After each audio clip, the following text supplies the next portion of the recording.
lineage, and it has a history, and it has, just like everything, a cycle.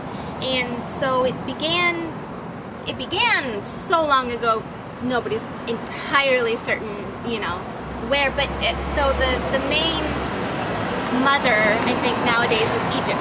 And so if you follow then just Egyptian history of belly dance, then you can see that, you know, the Russians invaded and said, oh, this is heathen dancing, this isn't good.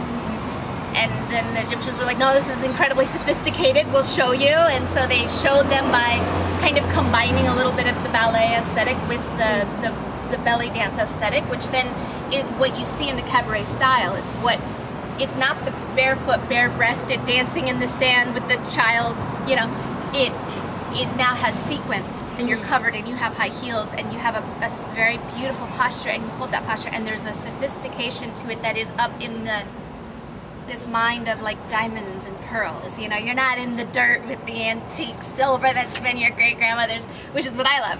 But so that had to be lifted so that it could be maintained, so that it wouldn't just be wiped out.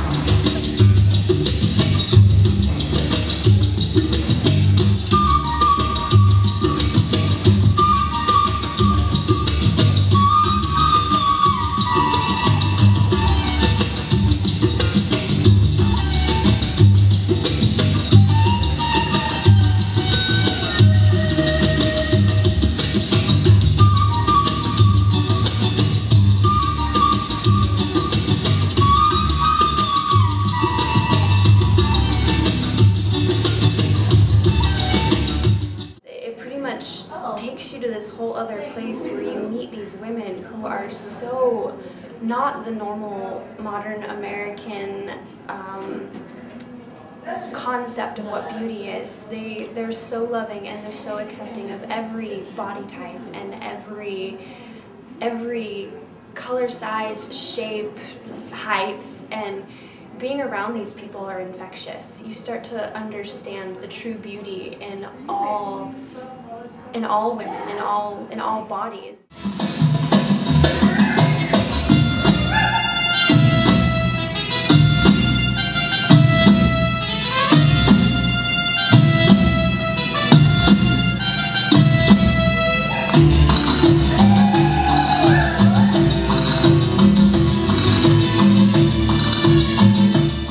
And so I see women going through this in every single country. It's not uniquely an American thing. I mean, Americans are very gung-ho about it, because that's us. So we're American women, we're gonna just do it. But everywhere it's happening, and everywhere I go there's a belly dance community there and growing, in China and Taiwan and Japan and the Pacific Islands and India and Russia and Uzbekistan and, you know, the Ukraine. It's everywhere on the planet, all through South America. Belly dance is what's growing, and it's not another kind of dance. It's not tango, it's not jazz, it's not, you know, clogging, it's belly dance.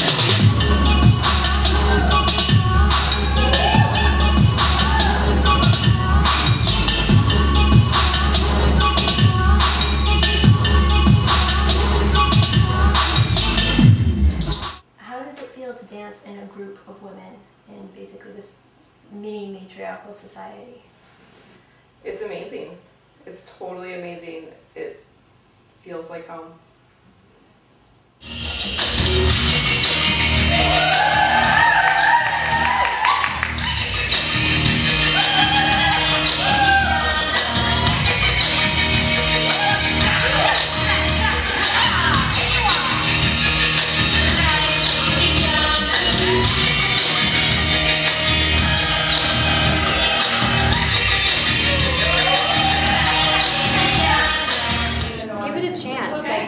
Jump to assumptions. Respect that we do train really hard. Some of us multiple days, multiple hours per week, and we work hard on our costuming, we work hard on our performance, and it needs to be respected.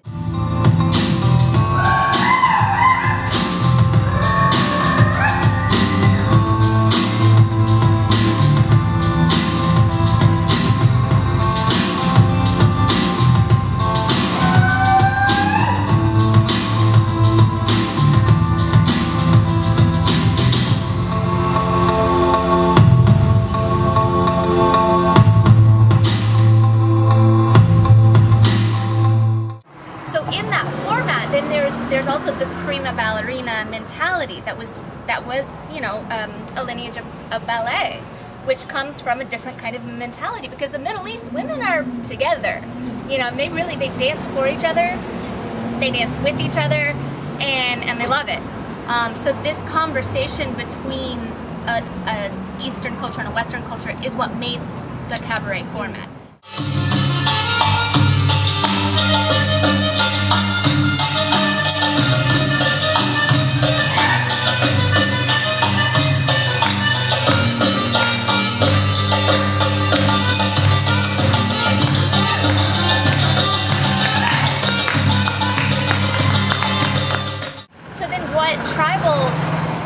Wanted to do how it began was with a dancer who was just, I mean, before there was, you know, tribal versus cabaret, there was just belly dance, and I think that there still is just belly dance, but we separate, and so she was just training dancers, and they all started going to Renaissance festivals and dressing up and getting everyone's attention and stopping the streets, and then there's traffic jams, no one could get by, and the owner of the restaurant went to the teacher and was like, look, if I give you a stage, will you just put all your women on there and then stop gumming up my, you know, my street? She's like, yeah, let's do a show. So she started saying, well, what would it be from the Middle Ages? What would well, there would be tribes, an Algerian tribe and a Moroccan tribe and maybe an Uzbek tribe and an Egyptian tribe, and there'd be Ghawazi and there'd be this, and that was Balanat.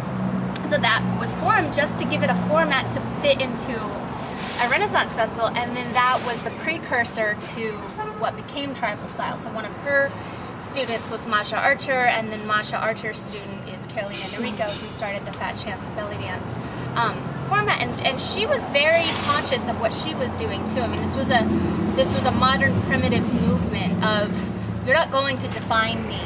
I'm going to tattoo myself and wear makeup and wear nails and wear jewelry, and you know, see that she was juxtapose a lot of these sort of aesthetic rules in order to break them, in order to turn them on their head. And so she wore Turkish pantaloons with, you know, Sufi flying skirts, with Indian cholis, with a coin bra and a turban and tattooed like the word prostitute in Arabic across her back. I mean, she was really breaking all the rules, and she's a lesbian.